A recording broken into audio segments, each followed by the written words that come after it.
আসসালামু আলাইকুম। বেগুন গাছে আর্মি কালার বা বাদামি রং হওয়ার কয়েকটি সম্ভাব্য কারণ রয়েছে, যার মধ্যে প্রধান হলো রোগের আক্রমণ, পোকার উপদ্রব এবং পুষ্টির অভাব। আপনার বেগুন গাছটি হ্যাঁ যদি এরকম কালার হয়, লক্ষ্য করে দেখবেন আপনার বেগুন ক্ষেতে মাঝে মাঝে প্রায় অথবা এরকম দুই একটি যদি গাছ বাদামি রং, যেটাকে আমরা সহজ ভাষায় আর্মি কালার বলে থাকি, এরকম যদি হয়, তেলের বিশেষ কারণ, যে কারণগুলো বললাম সেই কারণগুলোর কারণেই এই রোগগুলো হবে। তো এর বিস্তারিত আলোচনা, পোকার আক্রমণ যদি হয়, বিশেষ করে ছত্রাকজনিত ঢলে পড়া রোগ যদি হয়, ছত্রাক বা ব্যাকটেরিয়ার আক্রমণ গাছের গোড়া পচে যেতে পারে এবং কাণ্ডে মাটি বরাবর পানসে দাগ দেখা যায়, যার ফলে গাঢ় রং এরকম বাদামি রঙের ধারণ করতে পারে। আর হচ্ছে গোড়া ও আগাপচা রোগ, এটা হচ্ছে একটা ভাইরাস জনিত রোগে গাছে গোড়া পচন ধরে এবং পাতাগুলো হলুদ হয়ে নেতিয়ে পড়তে পারে, তাহলে অবশ্যই বুঝে নিতে হবে এটা গোড়া পচা রোগ। হোয়াইট মোল্ড রোগ নামের এই ছত্রাকজনিত এটাও একটি রোগ।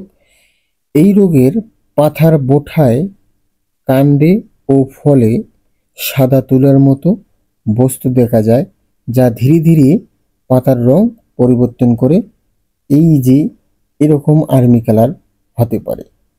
অন্যান্য ছত্রাকজনিত কারণে এই আর্মি কালার রোগগুলো হয়, যেমন পাউডারি মিলডিউ বা ফোমোসিউ, প্লাইট ও গাছের পাতা কি এরকম ফ্যাকাশে অথবা আর্মি কালার করে দিতে পারে। এখন ছত্রাকজনিত এই সমস্যাগুলো হয়ে থাকলে আপনার এই কালারগুলো হয়ে থাকবে। আর পোকামাকড় যদি আক্রমণ হয়, যেমন সাদামাছি, থ্রিপস অ্যাসিড, এই থ্রিপস অ্যাসিড এবং সাদামাছি যদি আক্রমণ হয়, সেক্ষেত্রেও আপনার গাছ এরকম। সাদামাছি কীরকম হবে? সাদামাছির আক্রমণ হলে পাতাগুলো হলুদ হয়ে কুঁকড়িয়ে যাবে এবং মাঝে মাঝে গোপ গোপ হয়ে এরকম আর্মি কালার হবে। থ্রিপস হচ্ছে, থ্রিপস ওই সাদামাছির মুখ একই ইয়াতে আক্রমণ হবে এবং পাতাগুলো কুঁকড়ে যায়, পাতাগুলো হলুদ হবে। এখন এফিড কি?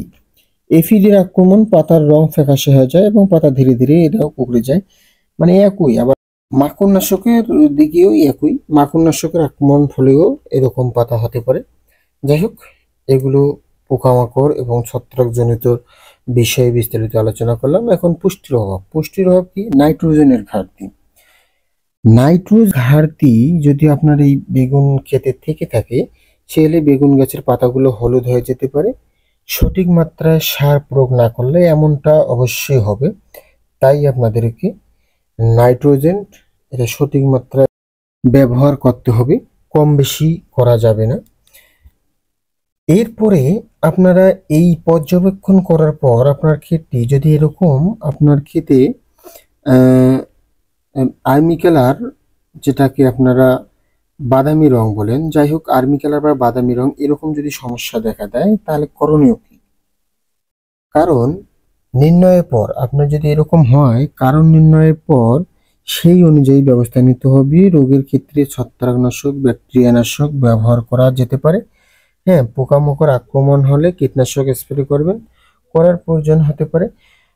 পুষ্টির অভাব পূরণ করবেন। এবং এই পর্যালোকে যদি আপনার আরও কোনো সমস্যা হয়ে থাকে, তাহলে আমার কমেন্ট বক্সে কমেন্ট করে সুষ্ঠু সমাধান পেতে পারেন। ধন্যবাদ সবাইকে। ভিডিওটি ভালো লাগলে লাইক শেয়ার করে পাশেই থাকবেন। আর কোন ধরনের কীটনাশক ভালো হবে সেটি কমেন্ট করে জানিয়ে নিলে ভালো হবে আশা করি। ধন্যবাদ সবাইকে। আসসালামু আলাইকুম।